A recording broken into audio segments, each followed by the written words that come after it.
גבירותיי ורבותיי, אני מתכבדת להזמין את כבוד ראש ממשלת ישראל, מר בנימין נתניהו, לשאת את דבריו. בבקשה. प्रधानमंत्री नरेंद्र मोदी और इजरायली प्रधानमंत्री बेंजामिन नेतन्याहू भारतीय समुदाय के बीच पहले राष्ट्रगान और उसके बाद अब दोनों के संबोधन का इंतजार। ऐतिहासिक लम्हा और उसमें दिलचस्प है, सुनिए।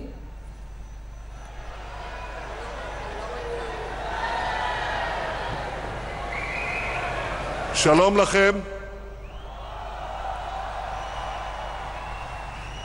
נמסטה.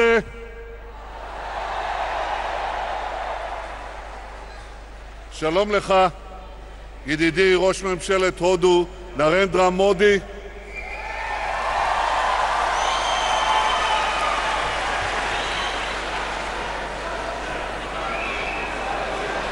אתם אוהבים את הודו?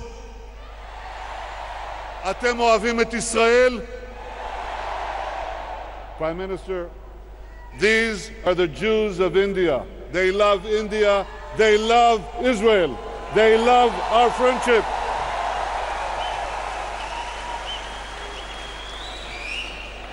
אנחנו פה בביקור היסטורי של מפגש בין שני העמים העתיקים שלנו שתופסים את העתיד. We are in a historic meeting, your visit of two ancient peoples seizing the future. There was a time, a few decades ago and a few years ago, when this natural partnership was somehow frozen. There was a young woman, אתם מבינים אותי שאני מדבר אנגלית? למה לא אמרתם? Okay, טוב מאוד. So there was a young woman, her name was Tzipora Meir, a young Jewish woman in Cochin. She wrote an essay 50 years ago, just before the Six-Day War. And the essay was the deep desire she had to see the partnership between India and Israel. כתבה חיבור. She won a prize for that composition. But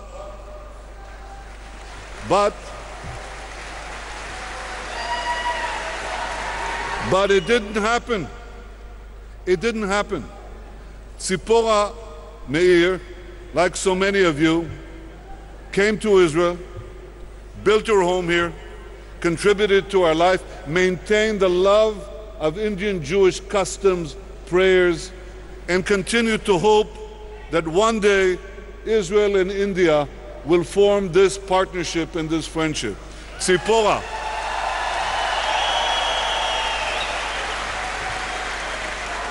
Tzipora and her husband Sasson, who are here today, that day has come. That day is today.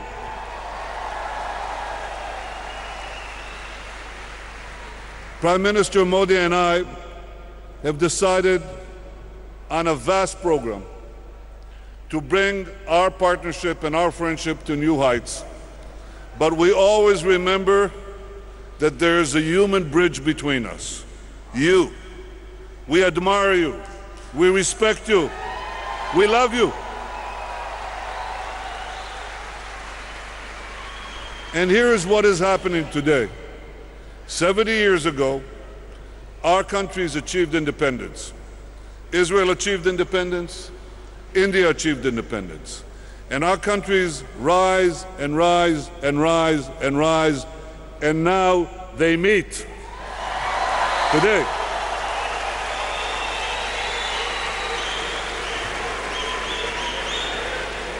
We have decided to cooperate in so many areas, but there's one area that really guarantees the future.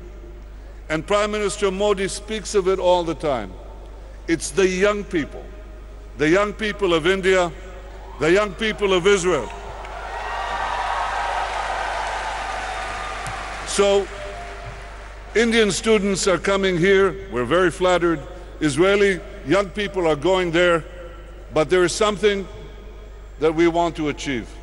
Today, When Israelis go to India, they go backpacking. They go on what is called the Hummus Trail. Shvil HaChummus. There are signs in Hebrew.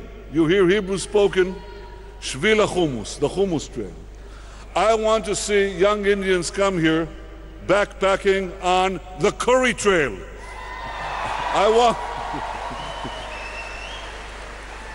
I don't want many, just an equal proportion. Everything will be fine. But we are building this future today between us, between our two great democracies, between our two ancient peoples who believe in the future. It's a partnership made in heaven, but it's happening right now, here on earth, today. Welcome, Prime Minister Modi, my dear friend. Welcome to Israel.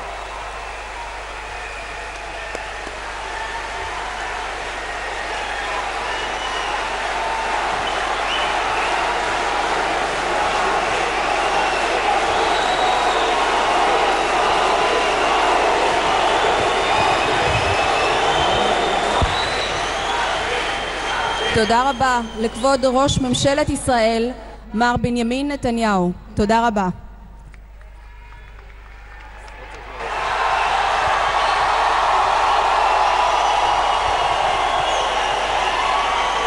Please let us all welcome the 15th Prime Minister of India, Shri Narendra Modi ji.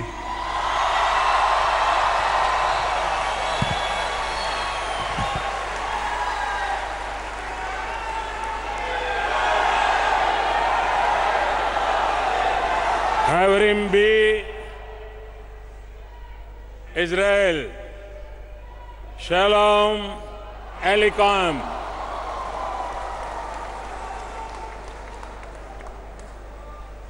सत्तर वर्षों में पहली बार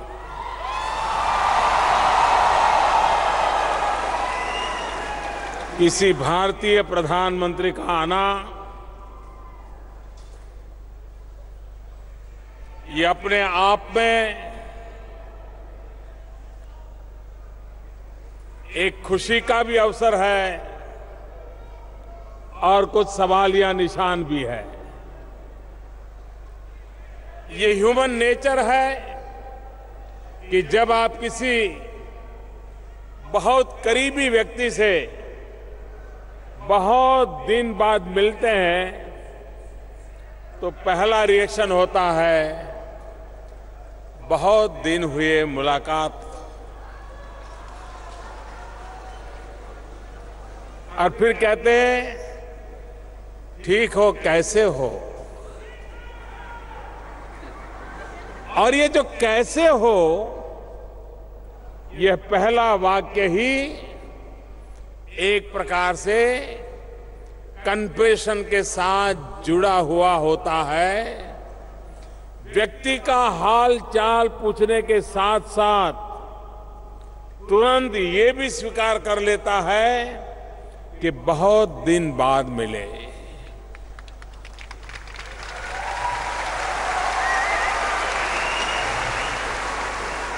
मैं आपसे मेरी बात की शुरुआत इसी कन्फेशन से करना चाहता हूं। वाकई बहुत दिन बाद मिले, और दिन भी कहना ठीक नहीं है। सच ये है कि मिलने में कई साल लग गए, 10, 20, 50 नहीं, 70 साल लग गए।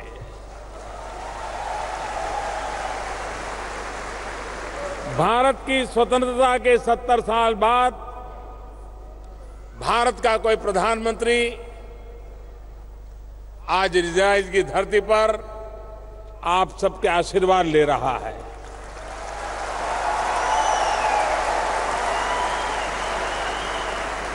इस अवसर पर इजराइल के प्रधानमंत्री मेरे दोस्त बेंजामिन नेतन्याहू यहां उपस्थित हैं। इजराइल आने के बाद जिस तरह वो मेरे साथ रहे हैं, जैसा सम्मान उन्होंने दिया है, वो भारत के 125 करोड़ लोगों का सम्मान है। ऐसे सम्मान को, ऐसे प्यार को, ऐसे अपनेपन को कभी भी दुनिया में कोई भुला सकता है। हम दोनों में एक विशेष समानता ये भी है कि हम दोनों ही अपने अपने देशों की स्वतंत्रता के बाद पैदा हुए हैं।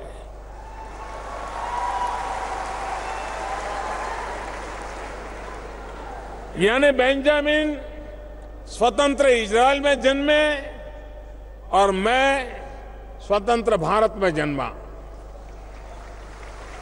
प्रधानमंत्री नेतन्याहू की एक रुचि हर भारतीय के दिल को छू जाने वाली है और वह है भारतीय भोजन के प्रति उनका प्यार।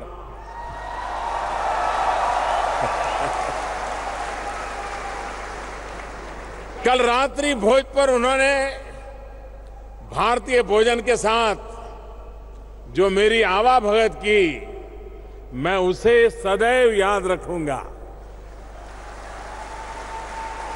हम दो देशों के बीच फुल डिप्लोमेटिक रिलेशंस को भले 25 साल हुए हो, लेकिन सच्चाई यही है कि भारत और इजराइल कई 100 साल से एक साथ के दूसरे के साथ बहुत गहराई से जुड़े हुए हैं।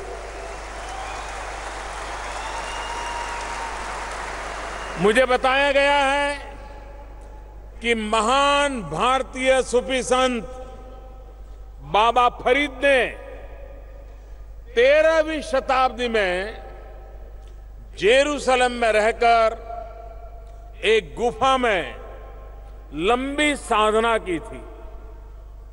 बाद के दिनों में यह जगह एक प्रकार से तीर्थ स्थल में परिवर्तित हो गई। आज भी ये जगह जेरूसलम और भारत के 800 साल पुराने रिश्तों का एक प्रतीक बनी हुई है।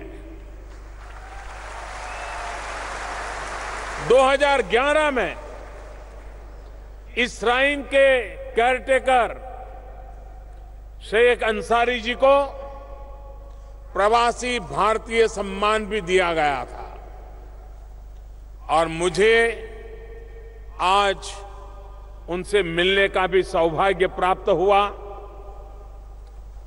भारत इजराइल का ये साथ परंपराओं का है, ये साथ संस्कृति का है और ये साथ एक दूसरे पर भरोसा और मित्रता का भी है। हमारे त्योहारों में भी एक अद्भुत समानता है। भारत में होली मनती है तो यहां परिम मनाया जाता है। भारत में दिवाली मनाते हैं तो यहां हनुका मनाया जाता है।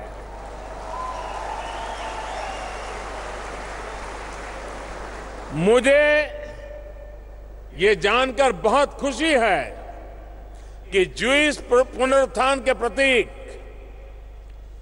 मैकाबिया गेम्स का कल उद्घाटन हो रहा है और मैं इजराइल के लोगों को इस खेल के लिए बधाई देता हूं और मुझे खुशी है कि भारत ने भी इस ज्यूइश ओलंपिक खेल के लिए अपनी टीम भेजी है और भारतीय टीम के खिलाड़ी भी इस अवसर पर यहां मौजूद है। मेरी उन सबको बहुत बहुत शुभकामनाएं हैं। इजराइल की ये वीर भूमि कई वीर सपूतों तथा उनके बलिदान से सिंचित हुई है। यहां इस कार्यक्रम में मौजूद कई ऐसे परिवार होंगे जिनके पास इस संघर्ष की, बलिदान की अपनी अपनी गाथाएं होगी। मैं इजराइल की शौर्यता को प्रणाम करता हूं। उनका ये शौर्य इजराइल के विकास का आधार रहा है। किसी भी देश का विकास, उसका आकार, साइज नहीं, उसके नागरिकों का स्पिरिट, खुद पर भरोसा तय करता है।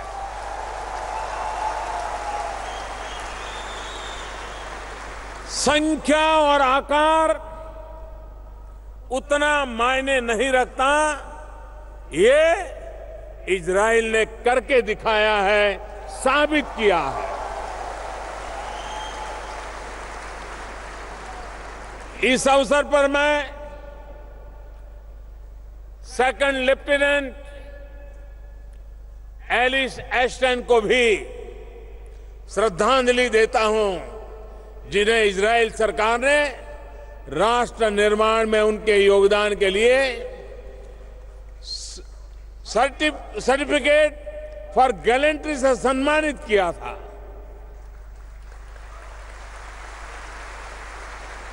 एलिस एस्टन को द इंडियन के नाम से भी जाना जाता है। ब्रिटिश काल के दौरान उन्होंने मराठा लाइट इन्फेंट्री में काम किया था। प्रथम विश्व युद्ध के दौरान इजराइल शहर हाइफा को आजाद कराने में भी भारतीय सैनिकों की अहम भूमिका रही थी। और ये मेरा सौभाग्य है कि मैं कल उन वीर शहीदों को श्रद्धांजलि देने के लिए हाइफा जा रहा हूं।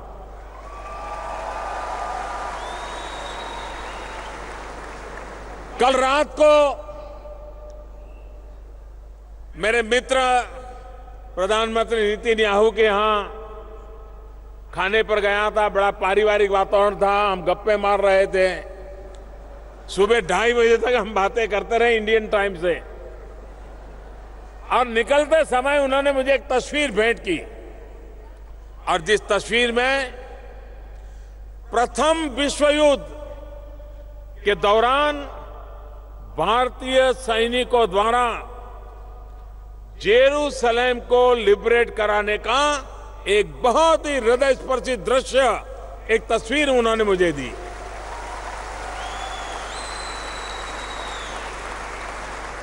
साथियों, वीरता की इस कड़ी में भी मैं भारतीय सेना के लेफ्टिनेंट जेफेआर जैकब का भी विशेष तौर पर जिक्र करना चाहता हूं। उनके पुरखे बगदाद से भारत आए थे 1971 में, जब बांग्लादेश उस समय के पाकिस्तान से अपनी स्वतंत्रता के लिए संघर्ष कर रहा था। तो लेफ्टिनेंट जनरल जैकब ने ही भारत की रणनीति तय करने और पाकिस्तान के 90,000 सैनिकों को समर्पण कराने का अहम भूमिका निभाई।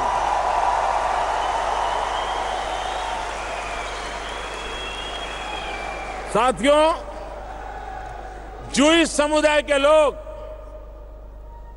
भारत में बहुत कम संख्या में रहे हैं, लेकिन जिस भी क्षेत्र में रहे हैं उन्होंने अपनी उपस्थिति बहुत ही गौरवपूर्ण रूप से अलग से दर्ज कराई है।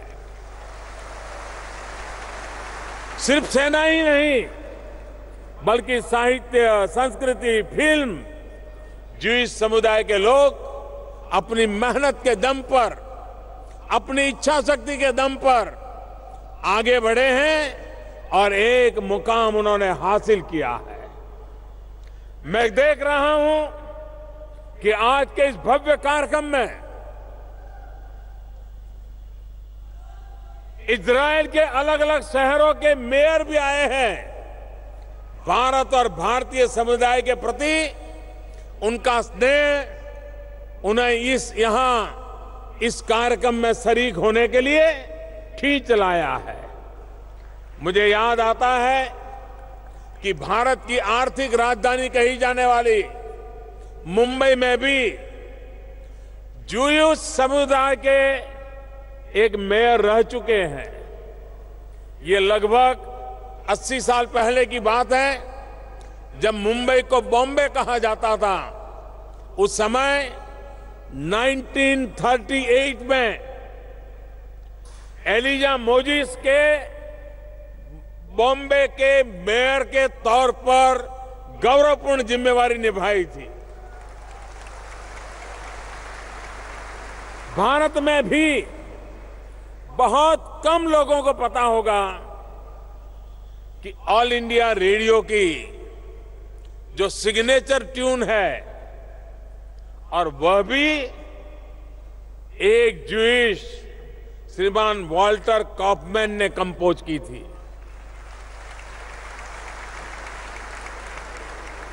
वो 1935 के बॉम्बे में ऑल इंडिया रेडियो के डायरेक्टर हुआ करते थे। ज्यूइश भारत में रहे तो भारतीय संस्कृति को आत्मसात किया, लेकिन भावनाओं से इजराइल के साथ भी जुड़े रहे। इसी तरह भारत से जब भी वो यहां पहुंचे तो उन इलाकों से भारतीय संस्कृति की छाप को भी अपने साथ लेकर के आए और आज भी भारत से जुड़े हुए हैं।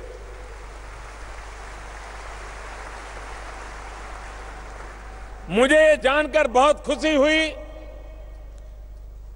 कि इजराइल में मराठी भाषा की एक पत्रिका माय बोली का लगातार प्रकाशन किया जाता है। माई बोली। इसी तरह कोचीन से आए हुए ज्यूइश समुदाय के लोग ओणम भी बहुत ही धूमधाम से मनाते हैं। बगदाद से भारत में आकर रहे और यहां आकर बसे बगदादी ज्यूइश समुदाय के लोगों के प्रयासों का ही नतीजा था कि पिछले वर्ष बगदादी ज्यूज पर पहला इंटरनेशनल सिंपोजियम आयोजित हो सका। भारत से आए ज्यूइश समुदाय ने इजराइल के विकास में अहम भूमिका निभाई है। इसका बड़ा उदाहरण है मोशाव नेवातिम, जब इजराइल के पहले प्रधानमंत्री डेविड बिन गुरियन ने रेगिस्तान को हरा भरा करने का सपना देखा तो भारत से आए हुए मेरे ज्यूइश भाई बहनों ने भी उस सपने को पूरा करने के लिए दिन रात खपा दिए थे। कोचीनी ज्यूइश समुदाय के लोगों ने मेक द डेजर्ट ब्लूम के विजन को साकार करने में मदद की। भारत को इजराइल की धरती पर किए गए इन अथक प्रयासों की वजह से आज हर हिंदुस्तानी आप सबके ऊपर गर्व कर रहा है। मुझे आप पर गर्व हो रहा है। साथियों, मोशाव नेवातिम के अलावा भी भारतीय समुदाय ने इजराइल के कृषि विकास में अपना योगदान दिया है। यहां इस कार्यक्रम में आने से पहले मेरी इजराइल के प्रसिद्ध एग्रीकल्चरिस्ट एलियाव बेजालेल के साथ मुलाकात हुई। एलियाव बेजालेल, उनको 2005 में प्रवासी भारतीय ग्रुप में सम्मान से नवाजा गया था। ये सम्मान पाने वाले वे पहले इजरायली थे। कृषि के अलावा भारतीय समुदाय ने यहां हेल्थ सेक्टर में भी अपनी छाप छोड़ी है। इजराइल के डॉक्टर लायल बेस्ट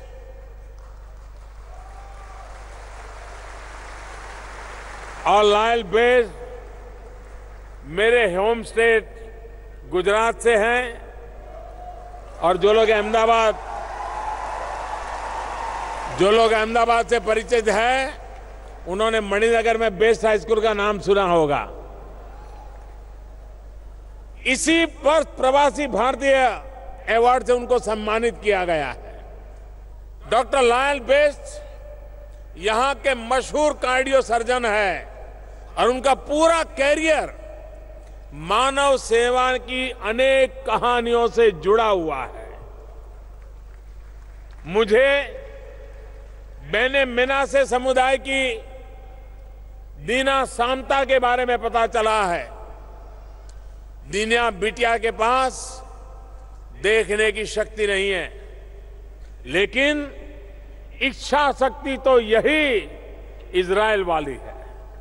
इस वर्ष इजरायली स्वतंत्रता दिवस के समारोह की शुरुआत दीना सामता ने ही की थी। वही समारोह के टॉर्च लाइटर्स में से एक थी। भविष्य में बेटी दीना सामता ऐसे ही आगे बढ़ते रहे। मेरी उसे बहुत बहुत शुभकामना है, बहुत बहुत आशीर्वाद है। आज इस अवसर पर मैं इजराइल के पूर्व राष्ट्रपति और यहां के महान नेता शिमोन पेरेस को भी श्रद्धांजलि देना चाहता हूं।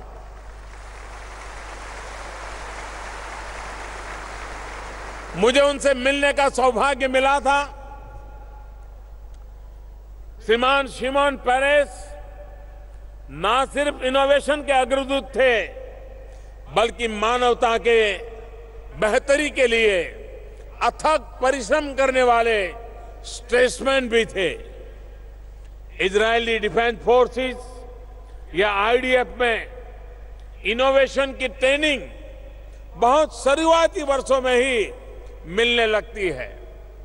आईडीएफ में शिप जिम छोटी छोटी समस्याओं के बहुत क्रिएटिव सॉल्यूशन देने का जरिया बना है। इनोवेशन के प्रति इजराइल की गंभीरता इसी साबित होती है कि अब तक 12 इजरायलियों को अलग अलग क्षेत्र में नोबेल पुरस्कार मिल चुके हैं।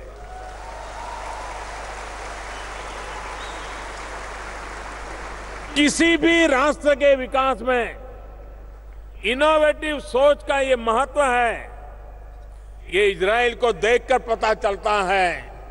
बीते दशकों में इजराइल ने लगभग हर क्षेत्र में इनोवेशन से पूरी दुनिया को चमका दिया है, चौंका दिया है और अपनी धाक जमाने में सफल हुए हैं। जियो थर्मल पावर हो, सोलर पैनल हो, सोलर विंडो हो, एग्रो बायोटेक्नोलॉजी हो, सिक्योरिटी का क्षेत्र हो, कैमरा की तकनीक हो, कंप्यूटर प्रोसेसर हो, ऐसे अनेक क्षेत्रों में अपने अपने नए नए इनोवेशन से इजराइल ने दुनिया के बड़े बड़े देशों को पीछे छोड़ दिया है।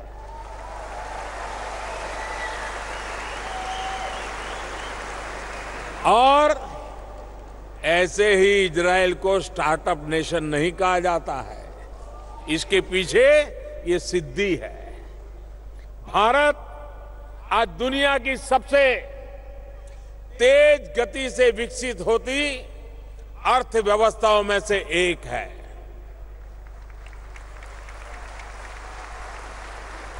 मेरी सरकार का मंत्र है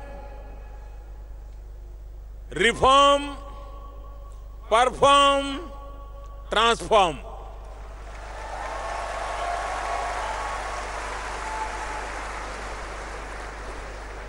अभी इसी महीने 1 जुलाई से भारत में गुड्स एंड सर्विसेज टैक्स लागू किया गया है। इससे भारत में one nation, one tax, one market का 1 दशक पुराना जो सपना चल रहा था, वो आज साकार हो चुका है।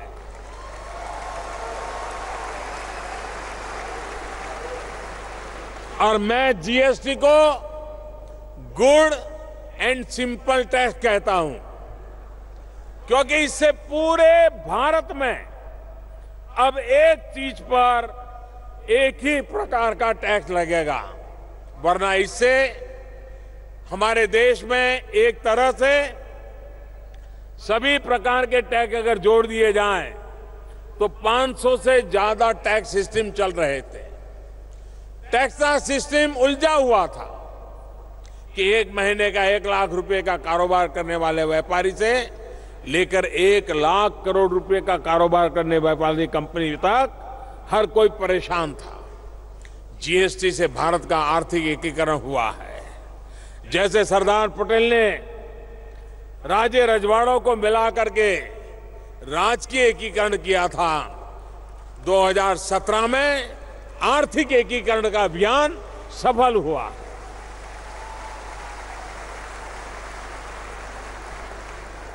प्राकृतिक संसाधन जैसे कोल, स्पेक्ट्रम, इसकी नीलामी, मैं पुरानी बातें याद कराना नहीं चाहता हूं। कोयले के विषय में क्या क्या सुना है, स्पेक्ट्रम के विषय में क्या क्या सुना है, लेकिन ये सरकार है जिसने उसने कंप्यूटराइज सिस्टम से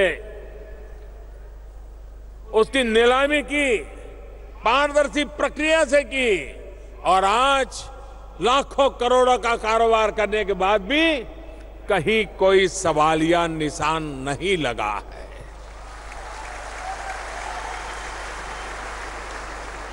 हमने अर्थव्यवस्था में सिस्टमैटिक रिफॉर्म का भी प्रयास किया है। डिफेंस सेक्टर में रिफॉर्म की बात भी कई वर्षों से हम सुनते आए थे। भारत में हर कोई मानता था ये संभव नहीं है, लेकिन 3 साल के भीतर भीतर डिफेंस सेक्टर में भी रिफॉर्म किया और कई क्षेत्रों में 100% तक, 100% तक विदेशी निवेश, फॉरेन डायरेक्ट इन्वेस्टमेंट का प्रावधान कर दिया गया। अब इजराइल की कोई भी डिफेंस इंडस्ट्री वाले लोग भारत में आकर के अपना नसीब आजमा सकते हैं। अब डिफेंस मैन्युफैक्चरिंग में प्राइवेट कंपनियों को एक स्ट्रेटेजिक पार्टनर के तौर पर जोड़ने का भी हमने विधिवत निर्णय कर लिया है। पिछले 3 वर्षों में अनेक महत्वपूर्ण फैसले किए गए हैं। हमारे देश में कंस्ट्रक्शन के क्षेत्र में मिडिल क्लास के व्यक्ति मकान बनाए और बाद में शिकायत रहती थी। हमने कानून बना करके बहुत बड़ा रिफॉर्म किया।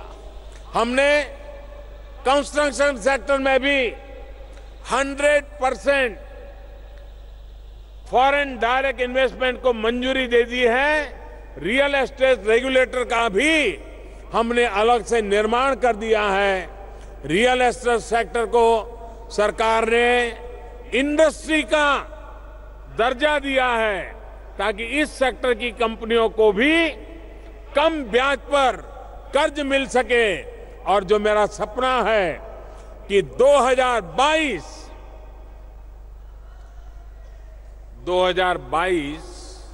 हमें भूलना नहीं चाहिए। 2022 हिंदुस्तान की आजादी के 75 साल हो रहे हैं। आजादी के लिए मर मिटने वाले लोगों ने आजादी के लिए आजाद भारत में जो सपने देखे थे, उन सपनों का पुनः स्मरण करके नए संकल्प लेकर के 2022 तक हिंदुस्तान को नई ऊंचाइयों पर ले जाना है। उसमें हमने एक निर्णय किया है, 2022 तक हिंदुस्तान के हर गरीब को, जिसके पास अपना घर नहीं है, हिंदुस्तान में 2022 तक हर परिवार को उसका अपना घर हो, घर में बिजली हो, पानी हो। ये सपना पूरा करने के लिए हमने रियल एस्टेट को भी, कंस्ट्रक्शन के काम को भी इंफ्रास्ट्रक्चर का दर्जा देकर के अनेक सहूलियत पैदा की है ताकि गरीब का घर बन सके। बीमा योजना सरकारी कंपनियां, इंश्योरेंस कंपनी चलाती थी, हमने उसमें प्राइवेट कंपनियों का कंपटीशन लाए हैं, एक स्पर्धा का माहौल बनाया है ताकि सामान्य मानवी को एफोर्डेबल इंश्योरेंस की व्यवस्था का लाभ मिले। इंश्योरेंस रिफॉर्म में विदेशी निवेश को 26% से बढ़ाकर के 49% करने का फैसला भी हमारी सरकार ने लिया है। देश का बैंकिंग सेक्टर, हमने बैंकों को मर्ज करने की दिशा में अहम कदम उठाए हैं।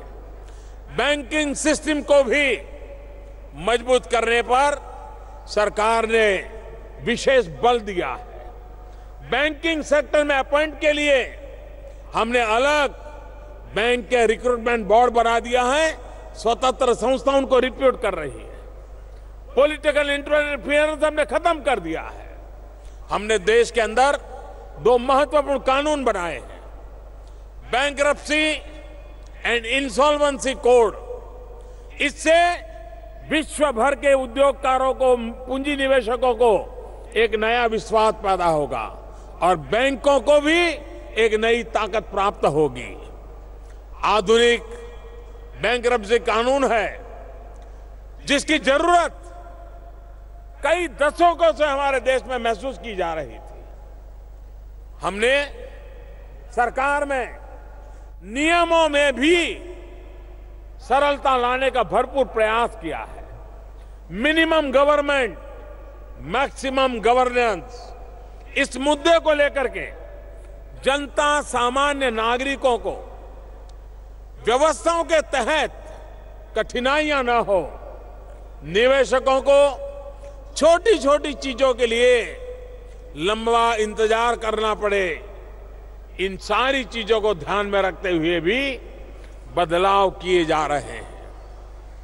एक समय था जब भारत में एनवायरमेंट क्लियरेंस लेना है, कोई इंडस्ट्री डालनी है, तो कम से कम 600 दिन लग जाते थे, कम से कम। आज हमने उसको घटा करके 6 महीने के भीतर भीतर एनवायरमेंट क्लियरेंस देने की सारा प्रबंध कर दिया है। आने वाले दिनों में इसी तरह जहां 2014 से पहले एक कंपनी को इनकॉर्पोरेट करने में 15 दिन, महीना, 2 महीना, 3 महीना लगते थे, आज 2 या 3 हफ्ते के भीतर भीतर, और अब तो लेटेस्ट जो स्थिति है इनकॉर्पोरेट करने के लिए 24 घंटे के भीतर भीतर, यानी उसका काम 24 घंटे में हो जाए, ये व्यवस्था करने में सरकार सफल हुई है।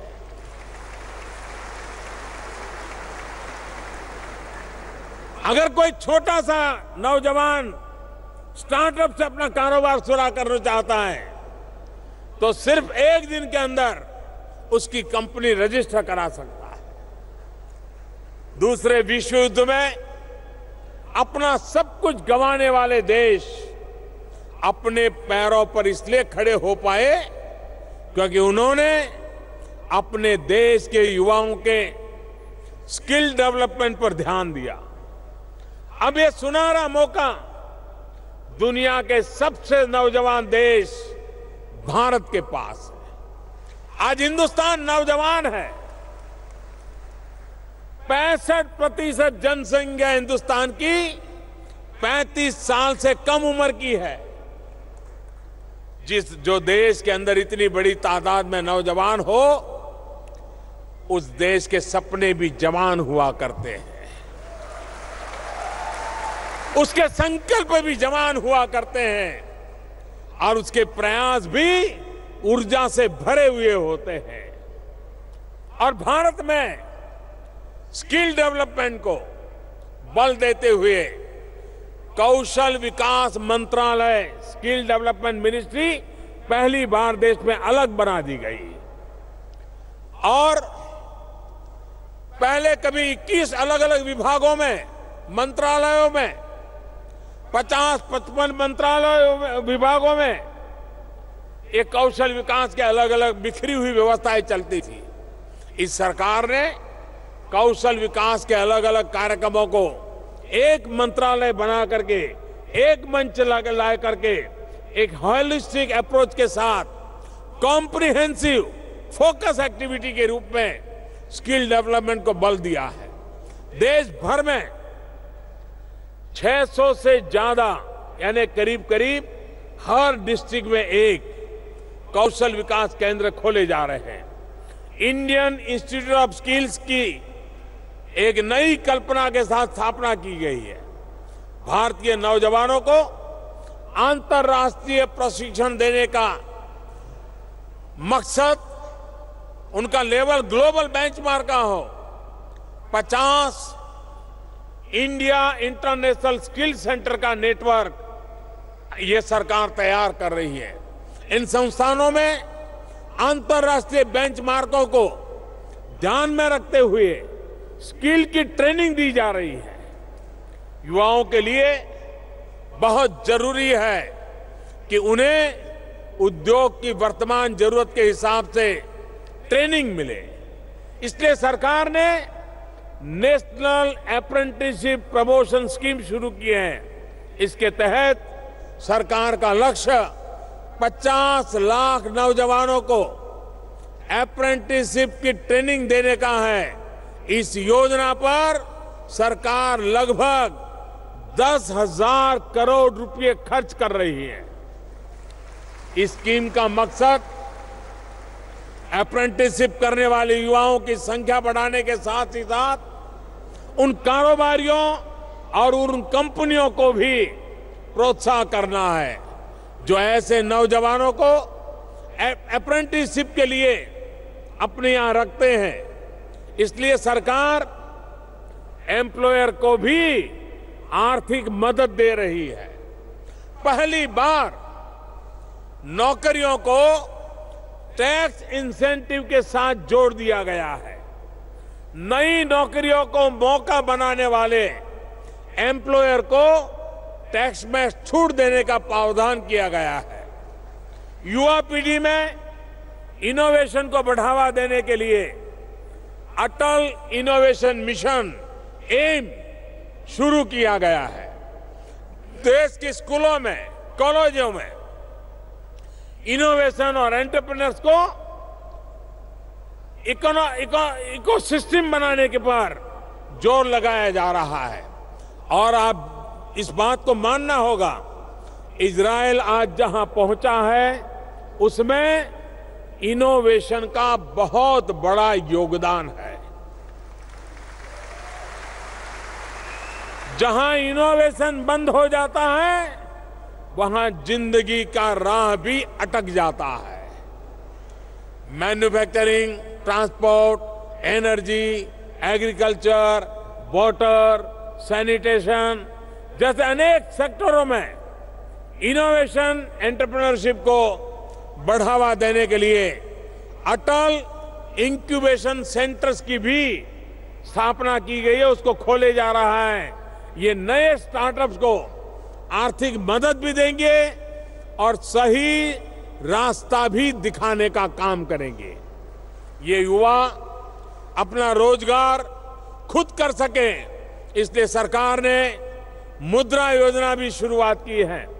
कोई भी बैंक गारंटी के बजाय स्वरोजगार के लिए बैंकों से राशि देने के लिए उनको कर्ज देने का बड़ा काम पिछले 3 वर्ष में 8 करोड़ से ज्यादा खाता धारकों को 3 लाख करोड़ रुपए से ज्यादा का कर्ज विदाउट गारंटी दिया गया है। दोस्तों, लेबर रिफॉर्म्स को भी कभी कभार दुनिया में रिफॉर्म में लेबर के साथ जोड़ा जाता है।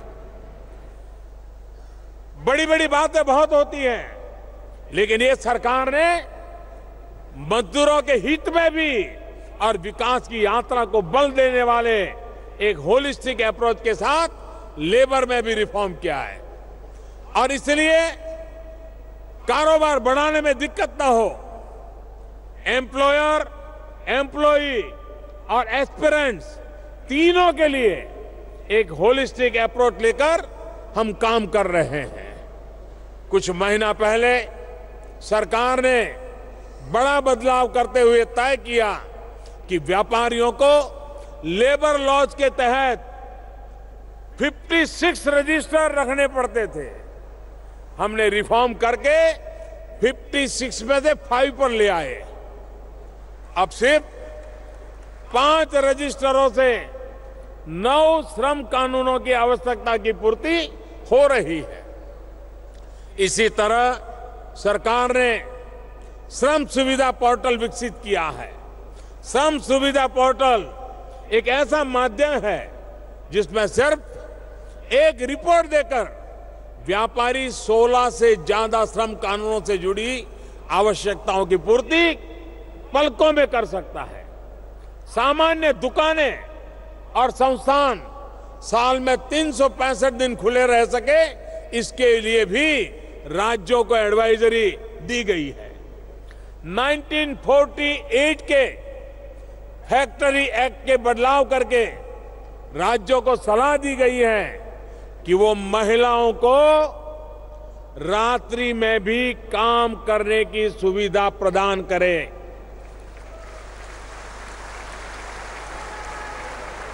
भारत में महिलाओं की सक्रियता, विकास में महिलाओं की भागीदारी ये जितनी ज्यादा बढ़े वो भारत की विकास यात्रा को ताकत देगी। और इसलिए महिलाओं के हित में ये निर्णय किया गया।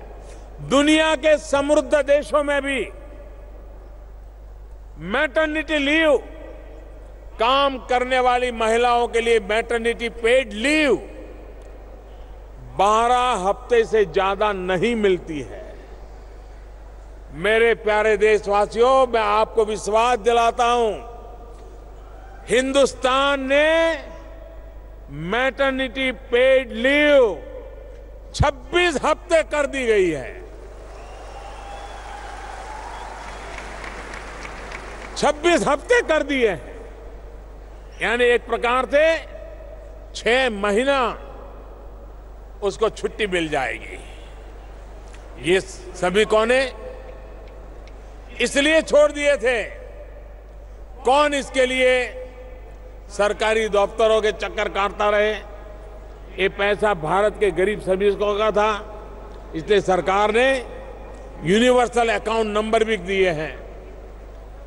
एक तौर पर यूनिवर्सल अकाउंट नंबर, आप हैरानी होगी, छोटे छोटे मजदूर कारखानों में काम करते थे, एक जगह पे दूसरी जगह पे जाते थे और अपने जो पैसे ईपीएस में कट होते थे वहां छोड़ देते। 27,000 करोड़ रुपया बिना कोई लेना देना पड़े रहे थे सरकार के पास।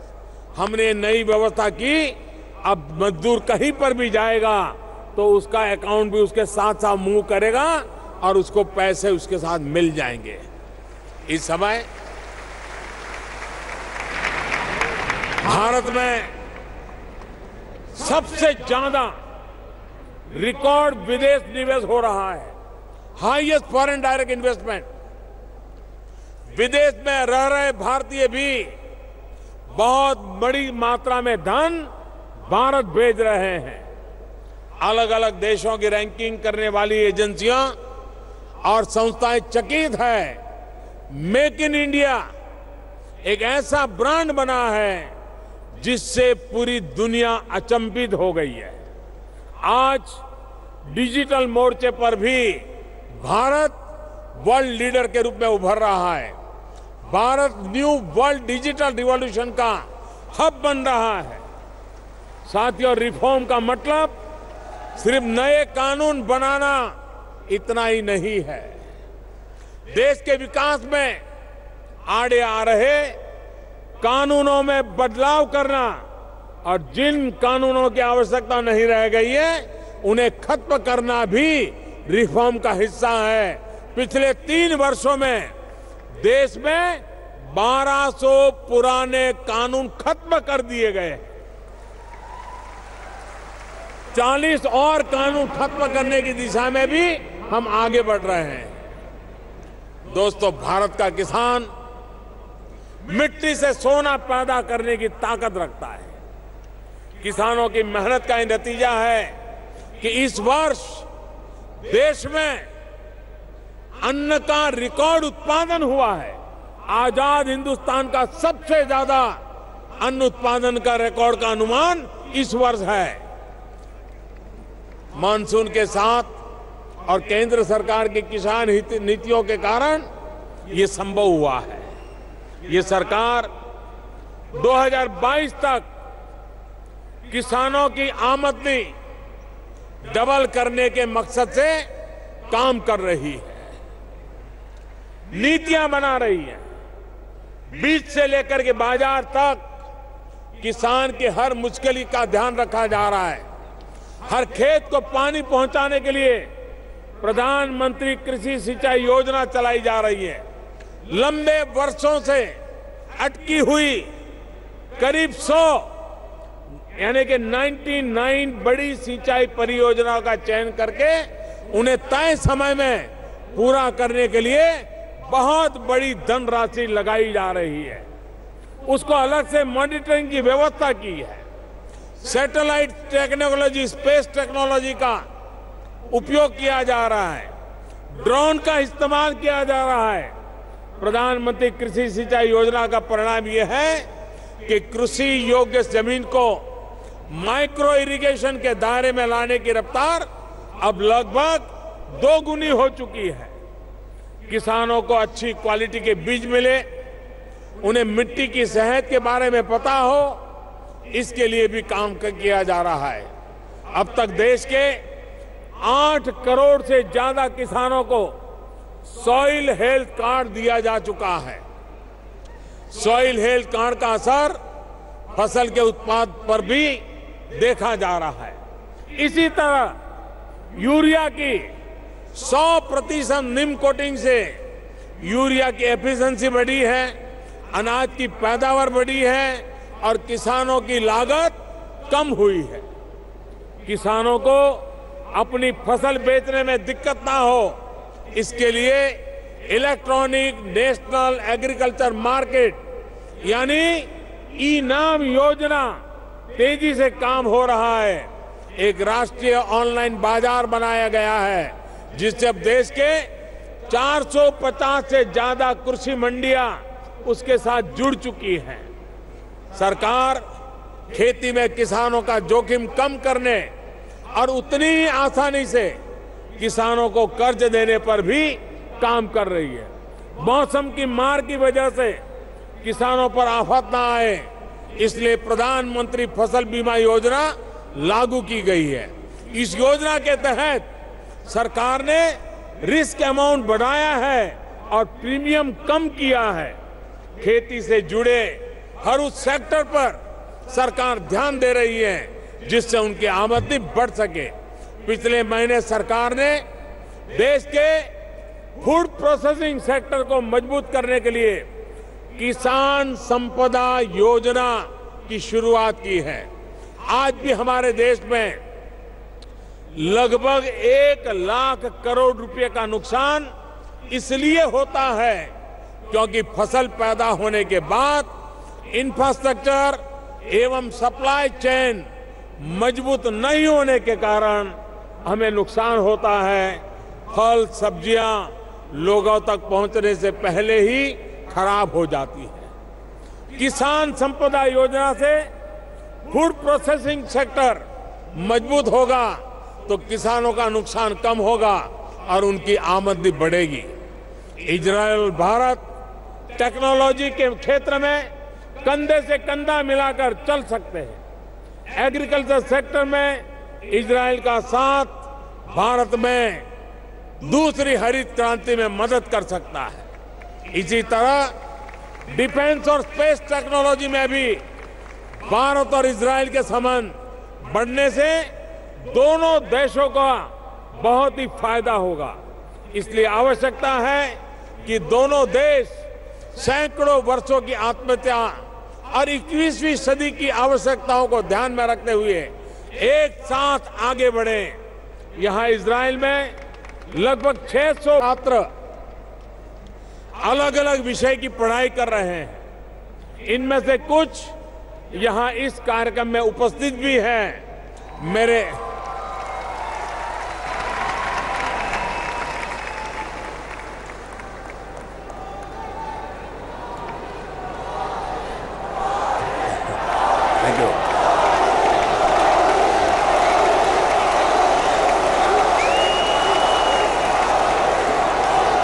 नौजवान साथियों, आप भारत और इजराइल के बीच टेक्नोलॉजी और इनोवेशन के ब्रिज की तरह हैं। मेरे मित्र बेंजामिन नेतन्याहू और मैं दोनों ही इस बात से सहमत हैं कि भविष्य में दोनों देशों के बीच संबंधों का आधार, मुख्य आधार साइंस, इनोवेशन और रिसर्च ही रहने वाला है। इसलिए आज आप जो भी इजराइल में सीख रहे हैं वो आने वाले वर्षों में भारत को और मजबूत करने में काम आने वाला है।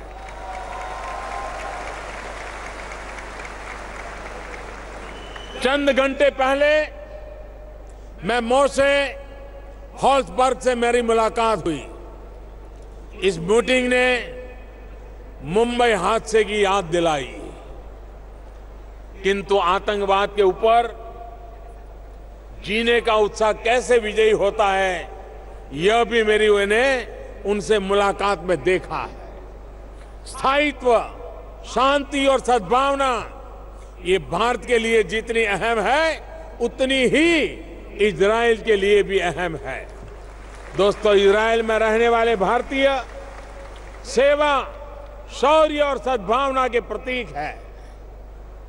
यहां के बुजुर्गों की सेवा में हजारों भारतीय केयर गिवर्स की भूमिका में है। बेंगलोर, दार्जिलिंग, आंध्र प्रदेश और देश के अलग अलग हिस्सों से यहां आकर आपने जिस तरह सेवा भाव से काम किया है, वैसे उदाहरण हर इजराइल वासी का हृदय जीतने वाला काम आपने किया है। मैं आपको बधाई देता हूं।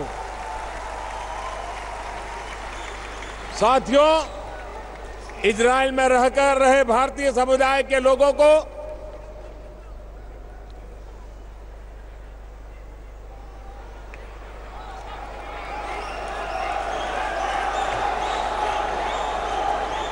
मैं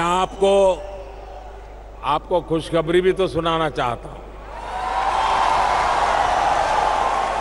इजराइल में रहे भारतीय समुदाय के लोगों को ओसीआई और पीआईओ कार्ड को लेकर बहुत सारी दिक्कतें हो रही हैं।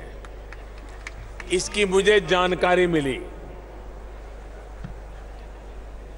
जो रिश्ते दिल से जुड़े हो वो या कार्ड के ऊपर निर्भर नहीं हो।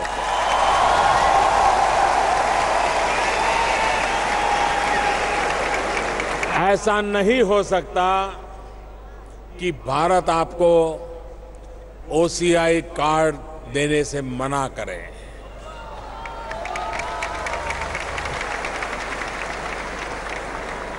और इसलिए मैं आपको खुशखबरी देता हूं, अगर भारतीय जूइश समुदाय को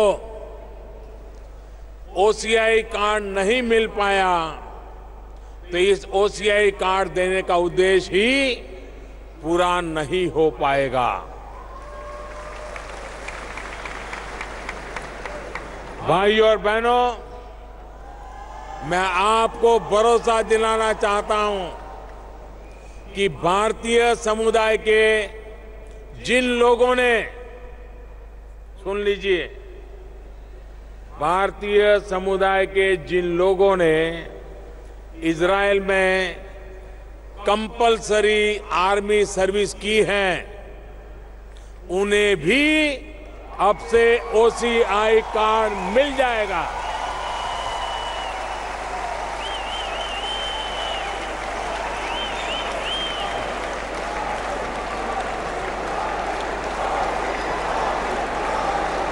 कंपल्सरी आर्मी सर्विस से जुड़े कुछ नियमों की वजह से आप अपने PI कार्ड को OCI कार्ड में नहीं बदल पा रहे थे। इन नियमों को भी सरल करने का फैसला कर लिया गया है।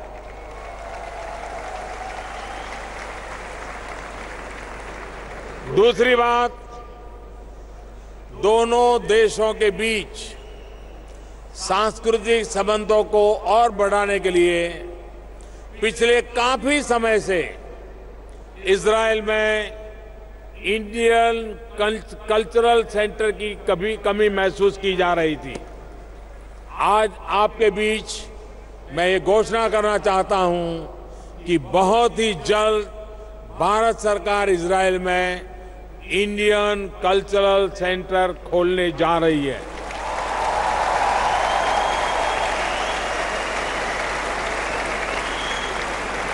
भारत आपके दिलों में बसा है।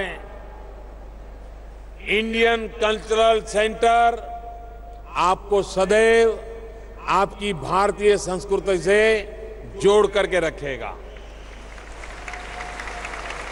आज इसी अवसर पर मैं इजराइल में रह रहे भारतीय समुदाय के साथ ही इजरायली नौजवानों का भी आह्वान करना चाहता हूं कि वो ज्यादा से ज्यादा संख्या में भारत आएं।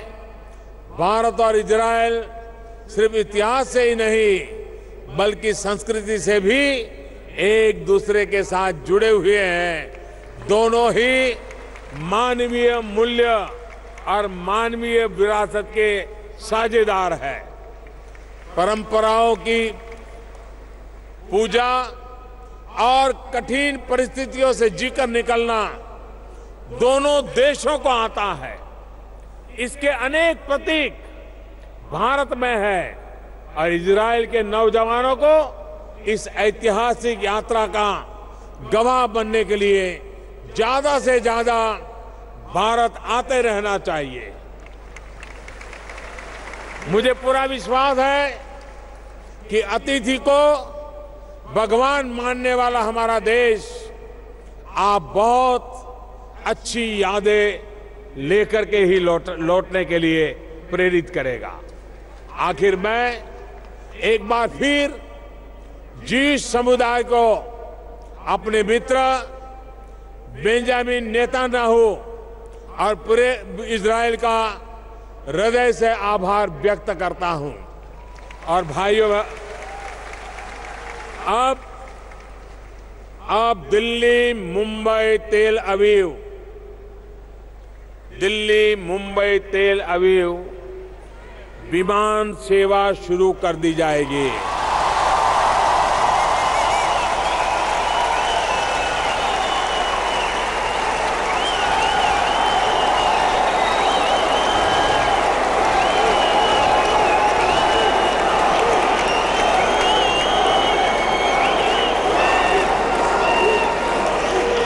और इसीलिए मैं यहां के युवाओं को आने के लिए बार बार कह रहा हूं, निमंत्रण दे रहा हूं, आओ भारत आओ। फिर एक बार इजराइल की जनता का, इजराइल सरकार का और मेरे मित्र प्रधानमंत्री नेतन्याहू का इस स्वागत सम्मान के लिए हृदय से आभार व्यक्त करता हूं। तोदा, तोदा रब्बा, फिर तोदा रब्बा। आप सभी का बहुत बहुत धन्यवाद, बहुत बहुत धन्यवाद। Thank you, thank you.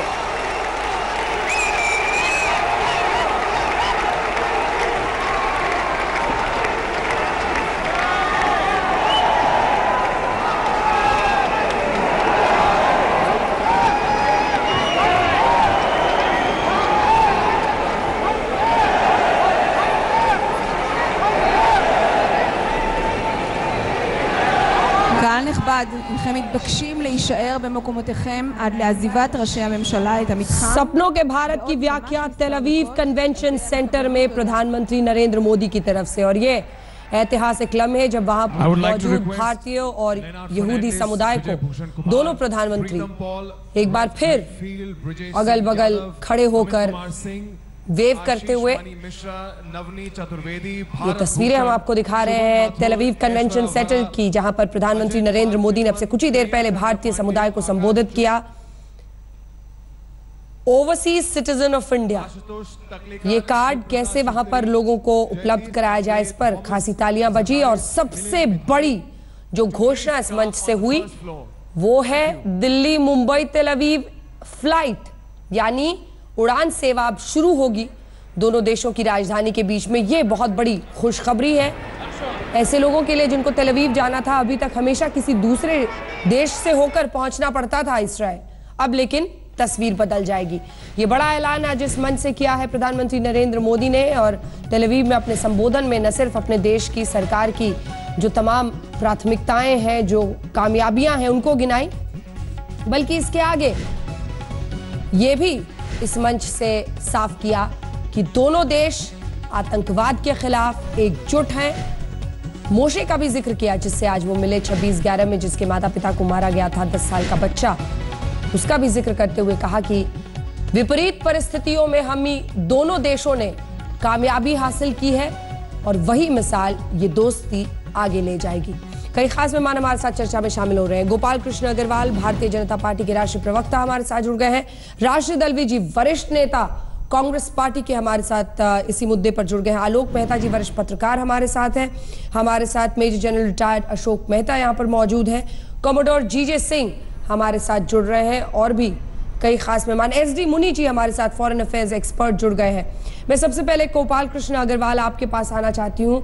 ये एक ऐतिहासिक लम्हा है और भारतीय समुदाय को संबोधित करते हुए प्रधानमंत्री सरकार के भी कई उतार चढ़ाव फैसलों सबसे होते हुए गुजरे, लेकिन लबोलुआब देखें तो क्या आज हासिल करने की कोशिश है इस संदेश के जरिए प्रधानमंत्री की तरफ से भारतीय समुदाय और जो यहूदी वहां पर मौजूद है इंडिया में रहने वाले उनसे?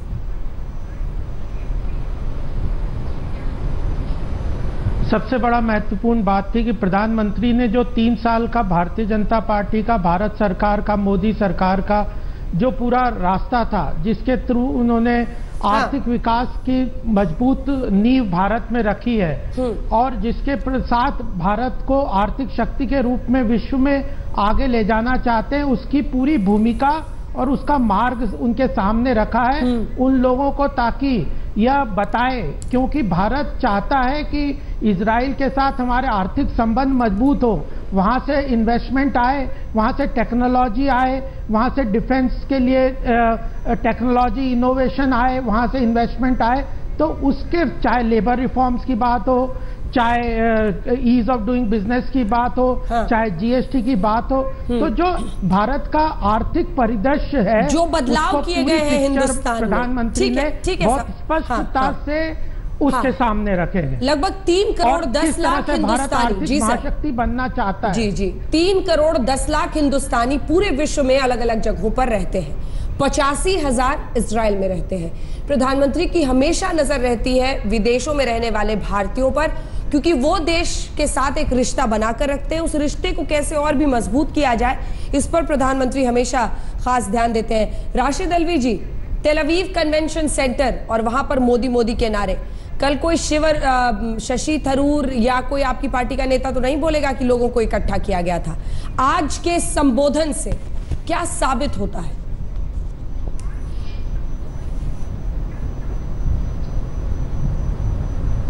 ऐसा लगता है अगर प्रधानमंत्री भाषण न देके भारतीय जनता पार्टी का मैनिफेस्टो वहां जारी कर देते तो उनका काम चल जाता। क्या प्रधानमंत्री इस्राइल में जाके चुनाव लड़ने वाले हैं? और क्या ये देशभक्ति है कि आप कह रहे हैं कि हमारे देश में अभी तक स्पेक्ट्रम और कोल के अंदर बेईमानी होती थी? यही देशभक्ति है? क्या प्रधानमंत्री को एहसास नहीं है कि विदेश में क्या बोला जाता है और देश में क्या बोला जाता है? दुर्भाग्यपूर्ण है ये बयान कि देश के अंदर कोल और स्पेक्ट्रम के अंदर बेईमानी होती रही है। इस्राइल भारत का कभी दोस्त नहीं रहा है। जो आर्थिक बात करते हैं, आप इसराइल से सिर्फ वेपन्स खरीद सकते हैं, आर्म्स खरीद सकते हैं। आपकी दोस्ती अरब वर्ल्ड से रही है अभी तक। यूनाइटेड नेशंस में अरब वर्ल्ड आपके साथ खड़ा रहा। प्रणब मुखर्जी साहब अभी गए थे। नहीं, लेकिन रिश्ते तो कांग्रेस सरकारों ने कायम किए। आपको बैलेंस बनाना चाहिए। पूर्ण राजनयिक दर्जा, देश को दर्जा उसका देना, ये सब तो कांग्रेस की सरकारों ने किया है। राशिद जी, यूनिलैटरली जी, नरेंद्र मोदी जी, अंजना 1948 मुख्यमंत्री भी इसराइल जा चुके, 98 मुख्यमंत्री की हैसियत से भी गए। पहली बार ने हमारा साथ दिया है। और प्रधानमंत्री कह रहे हैं सैकड़ों सालों से हमारी दोस्ती रही है। 48 में इसराइल बना है। सैकड़ों सालों से आपकी दोस्ती कब से हो गई? 600 यहूदियों का जिक्र कर सेंचुरी से वहां पे अरब वर्ल्ड है। ये क्या फ्रेंच ने यहूदियों की बात है? फिर ब्रिटिश ने हुकूमत की। हजारों साल भारत में रहे। 60% यहूदी दुनिया से माइग्रेट किए हैं। 60% यहूदी दुनिया से माइग्रेट किए इसराइल। कम से कम इतिहास तो पढ़ो, इतिहास तो देखो। सैकड़ों वर्षों से दोस्ती बता रहे हो। 48 में इसराइल बना। आ रही हूँ, एक सेकंड। वहां का रहने वाला नहीं है इसराइल। आपको हम हमेशा, हमारा देश हमेशा फिलिस्तीन कॉज की हिमायत करता रहा। और आप कह रहे हैं 70 साल से कोई प्रधानमंत्री यहां आया नहीं। अरे अटल जी भी नहीं गए वहां पे। आप क्या साबित करना चाहते हैं? आप अभी तक जो प्रधानमंत्री थे वो देश के हित में फैसला करते थे। आप नेपाल गए थे, क्या हुआ? यूनाइटेड नेशंस में आपकी शिकायत कर दी। आपने चाइना के प्रेसिडेंट को रेड कारपेट वेलकम किया, क्या हुआ? वो हिंदुस्तान में घुस रहा। क्या फॉरेन पॉलिसी है आपकी? क्या यही देश के हित में है? जितना ट्रेड हमारा अरब अंजना जी, उसका 1/10 इसराइल से नहीं है। इसराइल आपके यहाँ कहां इन्वेस्ट करेगा? गोपाल जी, इसका एक छोटा सा जवाब दे दें, जिसके बाद में एसडी मुनि और आप दोनों के पास। इसराइल से सिर्फ एक चीज सीखी जा सकती है, और वो नेशनलिज्म है। मैं 1 मिनट में बात खत्म कर रहा हूं। जी। इसराइल से सिर्फ एक चीज सीखी जा सकती है, और वो नेशनलिज्म है। इसराइल में 20% मुस्लिम पॉपुलेशन है, लेकिन यहूदी और मुसलमान एक दूसरे के साथ इस तरह रहते हैं कि कोई एक दूसरे पे शुबा नहीं करता। अगर प्रधानमंत्री ये सबक सीख के आके बीजेपी और आरएसएस के लोगों को सिखाएंगे तो देश के हित में बड़ा काम होगा। जवाब दीजिए गोपाल जी। अंजना जी, मुझे खुशी है कि इनको इजराइल में एक तो अच्छी चीज दिखी। न इन्हें इतिहास का ज्ञान है, न इन्हें डिप्लोमेसी, जो इतना सोच का दायरा इतना छोटा है कि कह रहे हैं कि इजराइल कभी हमारा दोस्त नहीं रहा। 1948 में उसने सहयोग किया यूनिलेटरली, 1962 में सहयोग किया, 1971 में किया, कारगिल युद्ध में किया, हर वक्त। और कभी कांग्रेस या यूपीए सरकार ने उसको रेसिप्रोकेट नहीं किया। तब भी इजराइल ने हमारे साथ खड़े होकर सहयोग किया डिफेंस में। दूसरी बात, इजराइल में हजारों साल से जो रिलेशंस की बात है, वह ज्यूस जो भारत में आके रहे, वो माइनॉरिटी पूरे विश्व से रेफ्यूजी बन के रह रहे थे, जो यहाँ रहे, उन्हें यहाँ पे इतना अच्छा व्यवहार मिला कि उन्होंने वापस जाके वो गुडविल वहां पे क्रिएट की और कहा कि जो भारत में हमारे साथ व्यवहार हुआ वो विश्व में कहीं नहीं हुआ। यह हमारी संस्कृति की पहचान को उन्होंने यादगार के रूप में रखा अपने साथ। और यह 70 साल से हम आपका इंतजार कर रहे हैं। प्रधानमंत्री, इजराइल के प्रधानमंत्री ने कहा, तो यह बात ये समझना चाहिए कि डिप्लोमेसी में बायलैटरल इंटरेस्ट होते हैं। हमारा इंटरेस्ट क्या है, इजराइल का इंटरेस्ट क्या है, दोनों मैच करेंगे तो हमारे रिलेशन अच्छे होंगे। ठीक है, तो एक बार सर मुझे तमाम एक्सपर्ट से एक बार राय लेने दीजिए। मैं आ रही हूँ क्योंकि बीजेपी वर्सेस कांग्रेस बनके बहस बिल्कुल उलझ जाती है। सवाल ये है आलोक मेहता जी कि यहाँ से हम किधर बढ़ रहे हैं, और इस संबोधन पर जो राशिद अलवी जी की शिकायत है, क्या वो जायज है? देखिए, अभी राजनीतिक विवाद पर बाद में बात करें। जो आज का लक्ष्य है, जो आज उन्होंने एड्रेस किया, ये ठीक है कि उन्होंने बहुत सारा अपनी जो उपलब्धियां हैं वो गिनाई। मेरा ऐसा मानना है कि उस कम्युनिटी को भारत के साथ आने वाले वर्षों में कैसे उनका महत्व बढ़े। आपने देखा ब्रिटेन में, अमेरिका में हमारे प्रवासी भारतीयों ने उनकी सत्ता में, व्यवस्था में, आर्थिक व्यवस्था में एक बड़ी भूमिका निभाने लगे हैं। वही भूमिका इजराइल में अभी तक क्या था, हमारे लोग जो चाहे यहूदी हों या बाद में गए हुए लोग हैं, जो जिसको मूलतः हमारे भारतवासी हैं, उनका वो रोल अभी उतना बड़ा वहां पर नहीं है। सो एक पॉलिटिकली तो नहीं कह सकते कि चुनाव में कल वो जीत जाए, लेकिन मान लो 5 साल बाद आपने देखा ऑस्ट्रेलिया में कितने हमारे लोग वहां मंत्री बन गए हैं। तो एक तो इस तरह का एक मैसेज इसमें दिया गया है कि आप अपने को शक्तिशाली बनाइए, भारत के साथ संबंध बढ़ाइए। दूसरा जो मुझे लगता है कि इस तरह की कम्युनिटी के साथ जोड़ करके वहाँ भी एक अपना प्रभाव बने, और एक इसका लाभ, अभी मैं राशिद जी की पूरी बात का नहीं कहूँगा, लेकिन अरब कंट्री के साथ एक सेतु का काम भी उनको शायद याद नहीं है। यासिर अराफात भी जब यहाँ आए, उन्होंने भी इस बात पर जोर दिया था कि आप अपनी भूमिका निभाएं, क्योंकि भारत एक ऐसा है जो जिसके साथ किसी के साथ बायस नहीं है। उन कंट्रीज के साथ संबंध होना, उसका एक लाभ हुआ है। और उसके अलावा लगातार 62, 65, 71 और कारगिल युद्धों में किस तरह से, और अभी भी इजराइल का इस्तेमाल होता रहा, मदद मिलती रही। कांग्रेस की सरकार के समय में भी बिल्कुल 100 अरब मतलब लगभग उस तरह का सैन्य सामग्री का वहां से आयात हुआ है। तो ये कहना कि आज ही हो जाएगा, मैं ये जरूर कहता हूँ कि ये कहा जाए कि आज सब कुछ हो रहा है, ऐसा नहीं है। ये लगातार अटल बिहारी वाजपेयी और मोशे दायान कब आए थे, जब मोरारजी देसाई की सरकार थी, अटल बिहारी वाजपेयी विदेश मंत्री थे, तो तब से चला। नरसिंह राव सरकार, मुझे हम लोग पहले एम्बेसडर 92 में जब यहाँ आए, उस समय में हम लोग उनके साथ वो हुआ जब उन्होंने डिप्लोमेटिक पूरा दर्जा दिया, तो नरसिंह राव थे 92, ऐसा लगता है 1992 में। ठीक है, मैं आपके पास अब जनरल मेहता आना चाहती हूँ। आप किसी बात पर उनके कुछ कहना चाह रहे थे? नहीं, मैं ये कह रहा था कि सिर्फ ये इन्होंने बात लीडरशिप ऑस्ट्रेलिया में की, कनाडा में भी देखिए आप, जो हमारे लोग वहाँ हैं, डिफेंस मिनिस्टर हैं, लेकिन इजराइल में जो यहूदी जो आए हैं 80,000, वो उस कैलिबर के नहीं हैं।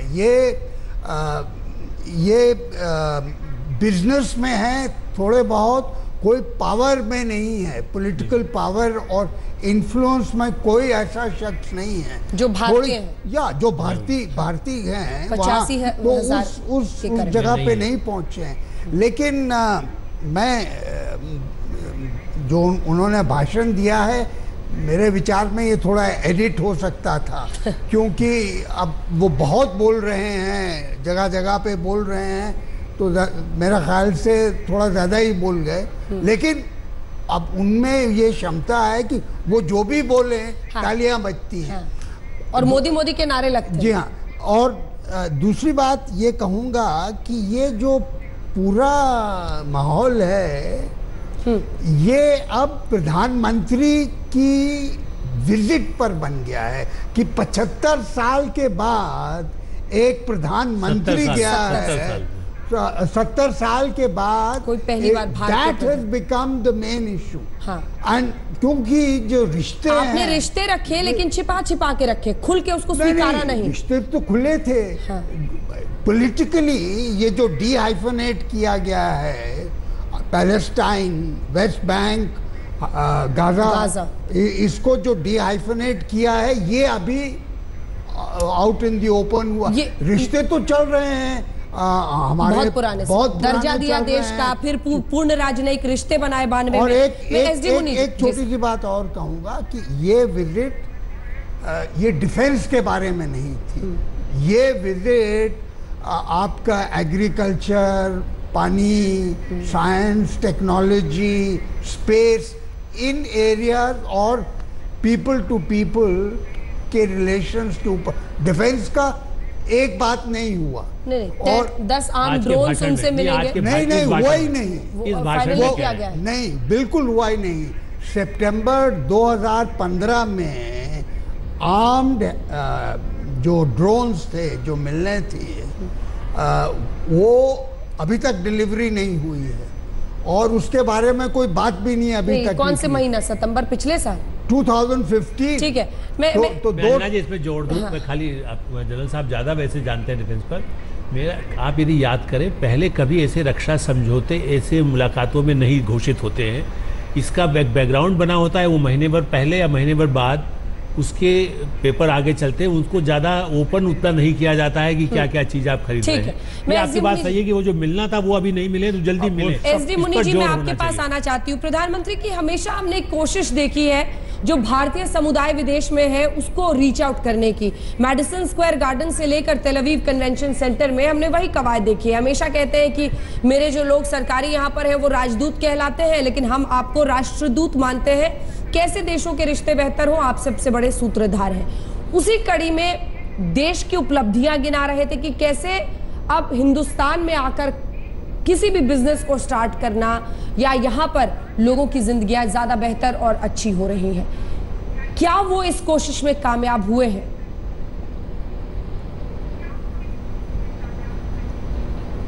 देखिए, इस भाषण में जो अभी मोदी जी ने किया है जी, उसकी 2-3 बातें मैं आपसे सहमत हूं जो आप कह रही हैं, लेकिन 2-3 बातों को मैं हाईलाइट करना चाहता हूं। एक तो जो स्वागत हुआ है मोदी जी का और जिस गर्मजोशी के साथ दोनों प्रधानमंत्री वहां बोले हैं, वो इस बात को इंगित करता है कि दोनों में एक बहुत प्रगाढ़ दोस्ती बढ़ रही है और उससे दोनों देशों के संबंध भी आगे बढ़ेंगे। दूसरी बात, उन्होंने रिफॉर्म, परफॉर्मेंस और ट्रांसफॉर्मेशन इसकी बात कह के ये भी कहा कि हिंदुस्तान बदल रहा है और क्योंकि हिंदुस्तान बदल रहा है इसलिए आप लोग सब वहां आए, एक तरह से निमंत्रण भी है। लेकिन उसके साथ साथ जैसे मेरे और दोस्तों ने कहा, ये बात भी सही है कि उन्होंने कोल का स्कैम भी उसमें डाल दिया, टेलीकम्युनिकेशन का स्कैम भी उसमें डाल दिया, उसको हटा देना चाहिए था। और ये हर बार उन्होंने ये कहा कि पिछले 3 साल में, इसका माने वो अपनी सरकार की जो प्रशस्ति है या सफलताएं हैं उसको वहां गिनवा रहे थे। पूरे भारत की एक छवि जो उभरनी चाहिए वो उसको जरा नहीं एम्फेसाइज कर रहे थे। हालांकि उन्होंने कहा कि भारत एक बहुत बड़ी शक्ति के रूप में उभर कर आगे आएगा। तीसरी बात यह है कि यहूदियों के शौर्य और उनकी एंटरप्राइज को उन्होंने बहुत हाईलाइट किया जी। एक माने में बहुत अच्छी बात है क्योंकि वो वहां पर बोल रहे थे, लेकिन मैं आपको याद दिला दूं कि यहूदियों का जो शौर्य है, इजराइल का जो शौर्य है खास तौर से जी, वो एक तरह से पैलेस्टाइन के ऊपर बहुत बड़ा धब्बा है। और दूसरी तरफ अरब वर्ल्ड के बहुत सारे ऐसे मुल्क हैं, पहले इजिप्ट के साथ जो लड़ाई हुई थी जिसकी सफलता की बात मोदी जी ने की थी, उस वक्त भारत ने उस सफलता को नकारा था और ये कहा था कि ये एग्रेसिव है, ये आक्रामक है, ये ठीक नहीं है। तो ये भी एक जो भारत की पुरानी नीति थी उससे हटकर उन्होंने एक अलग से बात कही है। अब उसका क्या प्रतिक्रियाएं होगी वो हमको देखना पड़ेगा, लेकिन इसको ध्यान में रखना चाहिए कि इस तरह की बात भी उन्होंने स्पष्ट करने की कोशिश की है वहां पर। आप सभी का बहुत बहुत शुक्रिया हमारे साथ चर्चा में शामिल होने के लिए। दिल्ली, मुंबई, तेल अवीव, अब उड़ान सेवा की भी शुरुआत होगी, ठीक उसी तरह से जिस तरह से नए सिरे से उड़ान भर रहे हैं दोनों देशों के रिश्ते। देखते रहिए आज तक।